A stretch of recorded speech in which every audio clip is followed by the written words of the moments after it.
Hello, hi, excuse me. నువ్వా? చీ చీ చీ చీ. ఎంత మంచి డ్రీమ్ చెడగొట్టావు, నీకు ఐడియా ఉందా? కలల తర్వాత కందు గాని ముందు స్టాంపులు అంటించు బాయ్. థ్యాంక్స్. అసలేంటి నీ ఉద్దేశం? అదృష్టానికి అందమైన దారేస్తా ఉంటే ఇలా చెడగొట్టం ఏమీ బాలేదు. అదృష్టానికి అడ్డదారులుండవు. ఇలా పని మానేసి ఆఫీస్ లో ఉన్న అమ్మాయిలకి బీట్ కొడుతున్నావని చైర్మన్ గారికి తెలిస్తే ఉన్న ఉద్యోగం ఊడిపోతుంది. ఆ తర్వాత నీ ఇష్టం. అంటే ఇప్పుడు నువ్వు చైర్మన్ గారు కంప్లైంట్ చేస్తా అంటావు? ఎస్. సరే, ఆ పని ఏదో నేనే చేస్తాను, కొంచెం సైడ్ ఇస్తావా? చా పని చూసుకో పిచ్చి మొహం.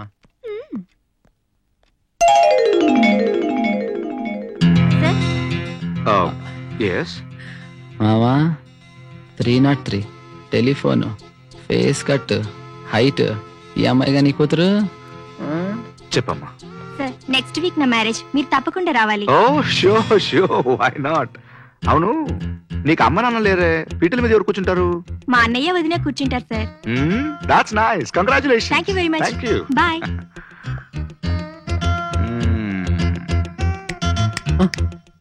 నేను పడకుర్చి, మరచెంబు, చుట్టుల కట్ట రెడీ చేసుకోవాలా? కష్టపడి పని చేయకుండా అప్పనంగా వచ్చే డబ్బు కోసం ఎదురు చూస్తున్న నువ్వు జర్మన్ సిల్వర్ బొచ్చ గ్లాసు పెట్టుకుని అడుక్కు తింటావు. స్టాప్. నా ఆస్తిని కొట్టేయాలనుకున్న నీకన్నా దాన్ని కష్టపడి సంపాదించుకున్న నాకు తెలివెక్కువ. నా కూతురు నాకన్నా తెలియగలది. నా కూతురు ఎవరు అని తెలుసుకోవడం నీ వల్ల కాదు. బుద్ధిగా డిస్పాచ్ క్లర్క్ గా పనిచేయి, లేదా నిన్ను పర్మనెంట్ గా పార్సల్ చేసి డిస్పాచ్ చేస్తాను. Out out.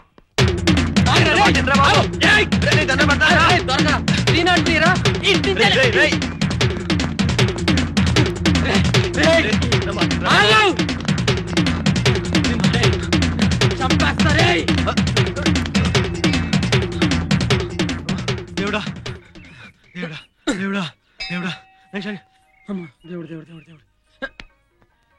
ఒరే నా మాట నమ్మరా. అట్టించి 303, ఎట్టించి 303. చంపుతా నిన్ను. ఈ మాట చెప్పే బ్యాండేసావు నాకు. ఏంట్రా పుట్టి పెడుతున్నావు? ప్రమాణం చేయి. ప్రమాణం చేయడం ఏంట్రా? మా మామ విషయంలో గానీ, మా మావ కూతురు తెలుసుకునే విషయంలో గానీ ఎప్పుడు జోక్యం చేసుకొని దేవుడి మీద ప్రమాణం చేసావు? ఒరే, దేవుడు అంటే నాకు భయం భక్తిరా. అందుకే వేమంటున్నాను. ఒకవేళ నీ మా కూతురు ఎవరైనా తెలిసి నాకు చెప్పే ఛాన్స్ ఉండదురా. అక్కర్లేదు. నా విషయంలో నువ్వు జోక్యం చేసుకోకుండా ఉంటే చాలు. ప్రమాణం చేయి. చేయి ప్రమాణం. సరేరా. ఆ నింగి సాక్షిగా, ఈ నేల సాక్షిగా, గాలి సాక్షిగా, నిప్పు సాక్షిగా, నా అంతరాత్మ సాక్షిగా ఆ దేవుడి మీద ప్రమాణం చేసి చెప్తున్నాను, రేపు ఒకవేళ నీ మా కూతురు ఎవరని తెలిసినా నేను నీకు చెప్పను చెప్పను చెప్పను. ప్రామిస్? ప్రామిస్. నా ప్రయత్నాన్ని చేసుకుంటాను. రవి, మనో వాళ్ళ మావయ్య కూతుర్ని నేనే. చవరుకోండి, మేము మరీ చెప్తారు. నిజం. కావాలంటే చూడు. మనో బాబోయ్, చెప్పకూడదు. నేను కూడా చెప్పకూడదు. మనో డబ్బు మనిషి కాదని, నన్ను నన్నుగా ప్రేమిస్తున్నాడని రుజువు చేసే వరకు నేనెవరో మనోకు తెలియకూడదు. అది మా ఫాదర్ తో కండిషన్. మరి విషయం నాకెందుకు చెప్పారు?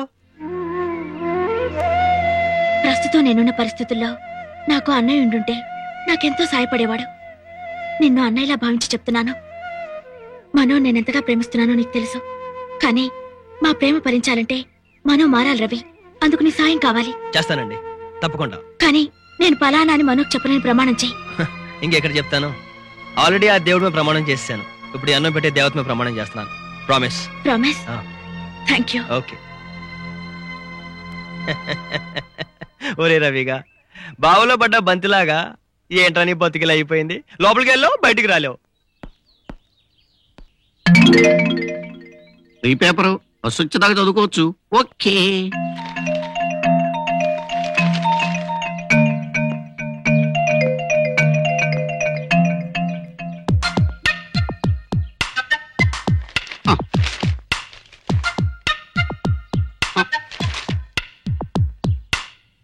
ఏంటన్నా దాపగా చూస్తారు? మీదే పేపరు? కొనుక్కున్నాను కాబట్టి నాదే. అయితే తీసుకుని చదువుకోండి. పేపర్ బాగా చదివారా? మొత్తం ఒక్క అక్షరం మిగలలేదు. మొత్తం? మొత్తం. Very good. రండి, కాసేపు కూర్చొని మాట్లాడుకుందాం. రండి సార్. ఎందుకండి? కూర్చోండి సార్. మొత్తం చదివారా? మొత్తం అక్షరం మిగలలేదు. టోటల్ గా. న్యూస్ ఏంటో చెప్పండి. ఎందుకు? పేపర్ కొనింది నేను, చదివింది నువ్వు. ఎంగిలి పేపర్ నేను చదవను. నువ్వు న్యూస్ చెప్పలేదనుకో, రేపు నువ్వు అయిపోయావనే న్యూస్ పేపర్ లో వస్తుంది. పేపర్ చదివిన పాపానికి ఇవన్నీ చెప్పాలా? హెడ్ లైన్స్ ఏంటి? గుట్టు విప్పని కాంగ్రెస్, బెట్టు వదలని బీజేపీ. లెఫ్ట్ లో కార్టూన్ ఏంటి? పూలదండను కత్తితో పొడుస్తున్నాడు. రైట్ లో advertisement. Brooke Bond tea. Last page లో ఇండియా గెలిచిందా? ఆస్ట్రేలియా గెలిచింది. బిజినెస్ పేజ్ లో న్యూస్ ఏంటి? బిజినెస్ అంటే షేర్ మార్కెట్. అంతంత చిన్న అక్షరాలు ఎక్కడ చెప్తాం సార్, జ్ఞాపకం పెట్టుకుని. ఏ ఉద్యోగం చేస్తున్నావు? ఉద్యోగం లేదు సార్, 15 years నుంచి అన్ఎంప్లాయ్మెంట్. నీకెందుకు ఉద్యోగం రాలేదు తెలుసా? ఎందుకు రాలేదు సార్? ఫ్రీగా పేపర్ చదవడం వల్ల. ఫ్రీగా పేపర్ చదవడానికి ఉద్యోగానికి సంబంధం ఏంటి సార్? ఉంది. ఈ పేపర్ సర్క్యులేషన్ ఎంతో తెలుసా? 5 లక్షలు. రోజుకి 5 లక్షల మంది పేపర్ కొని చదువుతారు. నీలాగా 5 లక్షల మంది ఫ్రీగా చదువుతారు. నువ్వు పేపర్ కొనడం వల్ల సర్క్యులేషన్ పెరుగుతుంది. సర్క్యులేషన్ పెరగడం వల్ల రిపోర్టర్స్ కి, సబ్ ఎడిటర్స్ కి, కంపోజర్స్ కి, పేపర్ బాయ్స్ కి ఉద్యోగం దొరుకుతుంది. నువ్వు పేపర్ కొనకుండా ఫ్రీగా చదవడం వల్ల వాళ్ళందరికీ ఉద్యోగం రాకుండా చేసి వాళ్ళు ఉసురు పోసుకున్నందుకు నీకు ఉద్యోగం రాలేదు. నాకు ఉద్యోగం రాకపోవడం వెనక ఇంత కథ ఉందా? కథ ఇంకా ఉంది. ఇంకా ఉందా? ఉద్యోగం రాకపోవడం వల్ల వీళ్ళల్లో చాలా మంది ఆత్మహత్యలు చేసుకుంటారు.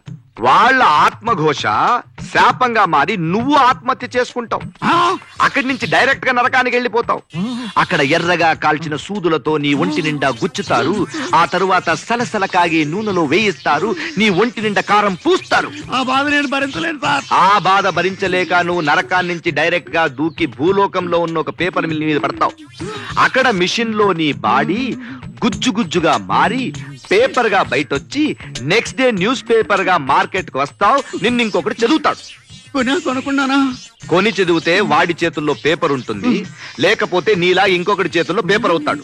మైండెడ్. అమ్మో, పేపర్ కొనకుండా చదివితే ఎంత ప్రమాదం ఉందా? అమ్మో.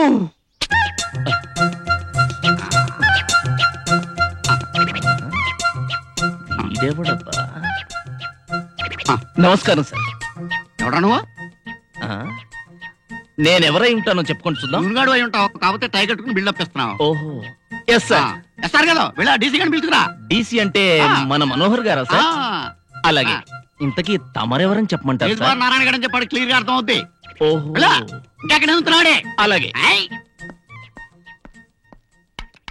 సార్. మనోహర్ గారు వచ్చారు. నువ్వేంట్రా ఇలా వచ్చావు? అదేంట్రా, ఉద్యోగం ఇస్తానన్నావు, 20,000 శాలరీ అన్నావు, అందుకే వచ్చాను. అది ఇంతకీ నువ్వు తిరుమల గ్రూప్ ఆఫ్ కంపెనీస్ కి చైర్మన్ అయ్యావా లేదా? నీకు కొన్ని సీక్రెట్లు చెప్పాలి. వీడున్నాడు మరి. ఏం పర్వాలేదు, నాకేం గుర్తుండవు, మీరు మాట్లాడేసుకోండి. అయినా సరే నాకు చాలా అనీజీగా ఉందిరా వీడుంటాను. వీడెంతసేపు రా? ఇదిగో జనరల్ మేనేజరు. జనరల్ మేనేజరా? నేను ప్యూన్ అనుకున్నాను. నేను అలాగే ఫిక్స్ అయ్యాను. ఒకసారి చైర్మన్ ఫోన్ కొట్టప్పారావు. హలో మామా. ఏంటి? ఓహో, ఇదన్నమాట వీడి వీక్నెస్. వీడి సంగతి ఎలా ఉంచరా? నీ సంగతి చెప్పు. నువ్వు చైర్మన్ అయ్యావా లేదా? లేదురా, డీసీని అయ్యాను. డీసీయా? అంటే డిస్పాచింగ్ క్లర్క్ చండాలంగాను. నీ బొంద డెప్యూటీ చైర్మన్. ఓహో. ఆఫీస్ లో కొన్ని ఇంపార్టెంట్ లెటర్స్ మిస్ అవుతాయి. మా మామన నీ పని మీద పెట్టాడు. ప్రస్తుతానికి డిస్పాచింగ్ క్లర్క్ నటిస్తున్నా. మరి నన్నే పనిలో పెడతావు? ప్రస్తుతానికి ఆఫీస్ లో పోస్ట్ లైన్ ఖాళీ లేవు. బాబు బాబు, ఏదో ఒక ఉద్యోగం ఇప్పించాను, నీకు దండం పెడతాను. అయితే ఓకే, హెల్త్ ఆఫీసర్ గా ఉండు. Same salary 20,000. హెల్త్ ఆఫీసరా? అంటే దీనికి ఏజ్ బార్ లేదా? నేను ఇక్కడ ఉండగా నీకు ఏజ్ బార్ ఏంట్రా? మరి నా డ్యూటీస్ ఏంటి? ఏముంటుంది, ఆఫీస్ లో అందరి హెల్త్ చెక్ చేసి పారటమే. హెల్త్ చెక్ చేయాలా? ఫస్ట్ వీడి హెల్త్ చెక్ చేస్తాను. Okay, proceed. Okay. నేను చెప్పిన సీక్రెట్ లెటర్స్ డీసీ ఇవన్నీ ఎవరికి చెప్పిన పెద్ద సీక్రెట్. ఎరా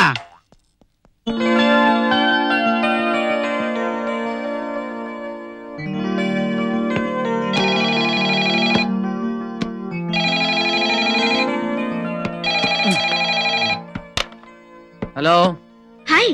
నేను హాయిగా లేను, ఎవరో ఫోన్ పెట్టి. తెలుసు, నీ మామ కూతురు ఎవరో తెలుసుకునే వరకు నీకు హాయ్ ఉండదు. ఆ విషయం నీకెలా తెలుసు? నీ మామ కూతురు మాధవిని నేనే గనక. ఏంటి? నిజమా? నిజం. నేనెవరో తెలుసుకోవడం కోసం నువ్వు పడే అవస్థను చూస్తుంటే చాలేస్తుంది. నువ్వు నన్ను ప్రేమిస్తున్నావా? అవును, చాలా డీప్ గా, లోతుగా. మరీ అంత లోతుగా వెళితే మునిగిపోతావేమో తాడందిద్దామని ఫోన్ చేశాను. అంటే నేను కూడా నిన్ను ప్రేమిస్తున్నాను గడ్డం బావా. ఇవాళ సాయంత్రం 5ంటికి పబ్లిక్ గార్డెన్స్ లో కలుద్దాం. ఓకే? Okay okay, 100% sure. అవును, నేను గుర్తుపట్టాం ఎలా? సింపుల్. నేను రెడ్ కలర్ చూడీదార్ వేసుకుని వస్తాను, గుర్తుపట్టాయి. Red colour? ఓకే, తప్పకుండా వస్తావు కదా? Definitely. Bye bye. Okay, bye. కోడి బాయలచ్చం అది, కోడి పుంజు బాయలచ్చం అది.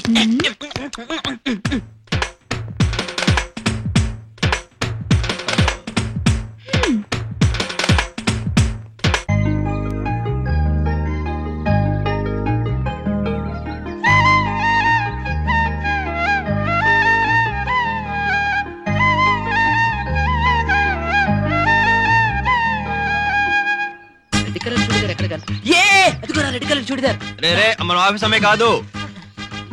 Sorry sister. అది రెడ్ కాదు వైట్.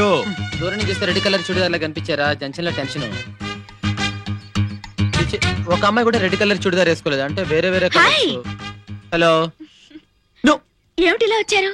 నేను ఇక్కడికి ఎందుకు వచ్చానో నీకు అనవసరం. అసలు నువ్వు ఇక్కడికి ఎందుకు వచ్చావు? అరే ఇది పబ్లిక్ పార్క్ అండి, మీ మామగారు ఆస్తి కాదు. అయినా మీరేమిటిలా? నేనేదో నా డాలర్ వెతుకోవడానికి వచ్చా. అదే టైంలో ₹100 మోహేసుకుని ఇక్కడికి వచ్చావు.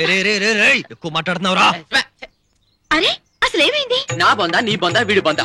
నా మామ కూతురు ఇక్కడికి వస్తానంది, నేను చూసి వెళ్ళిపోయి ఉంటుంది. నన్ను చూసా?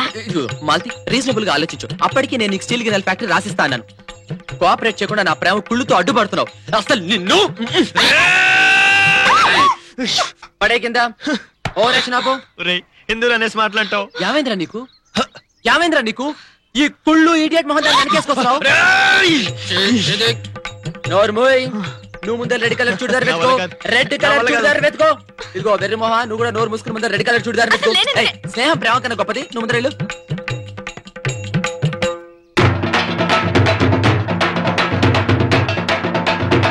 ఊరు బాబాయ్ వీడా అసలు సింగిల్ ఊపిరిగాడిని. ఊపిరి కనిపించానంటే నా చేత గాలి కొట్టించి నాకు ఊపిరి కూడా తీసేస్తాడు. అందరూ స్టూపిడ్స్. ఇదిగో వెళ్ళవా? మను మను ఆగు, చాలా ఇంపార్టెంట్ పనిలో ఉన్నా కదా.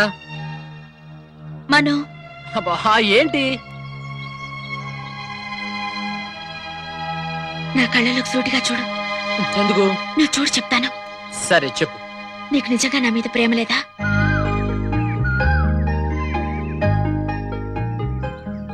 లేదా అంటే ఆఫ్ కోర్స్ ఉందనుకో. నిజం చెప్పినందుకు థ్యాంక్స్. ప్రేమ కన్నా గొప్పది ప్రపంచంలో వేరే ఏమీ లేదు. డబ్బుతో దేన్నైనా కొనొచ్చు గాని ప్రేమని కొనలేం. అలాంటి ప్రేమ మన దగ్గర ఉన్నప్పుడు మనకి డబ్బెందుకు చెప్పు? నిజమే. అయితే మీ మావ కూతురు మర్చిపో. అది మాత్రం కుదరదు. నిన్ను ప్రేమించిన మాట నిజమే అనుకో, కానీ నీకన్నా ముందు మా మావాస్తిని ప్రేమించాను, అక్కడ ఎత్తుకుపోయాను. ఈ జన్మకింతే. ఇలా కానీ చేద్దాం. అయితే మన ప్రేమను ఏం చేద్దాం? ఓ పని చేద్దాం. మన ప్రేమను వచ్చే జన్మకి రిజర్వ్ చేసుకుందాం. ఈ జన్మలో నేను 2,800 కోట్ల డబ్బుని అనుభవించి అనుభవించి అనుభవించి డబ్బంటే విరక్తి పడుతుంది. అప్పుడు వచ్చే జన్మలో డబ్బంటే ఏంటో తెలియని అడవిలో పడదాం. అక్కడ సెలయేళ్లు, నీళ్లు, రాళ్ళు, పళ్ళు, నువ్వు నేను కన్ను కన్ను కలుపుకుని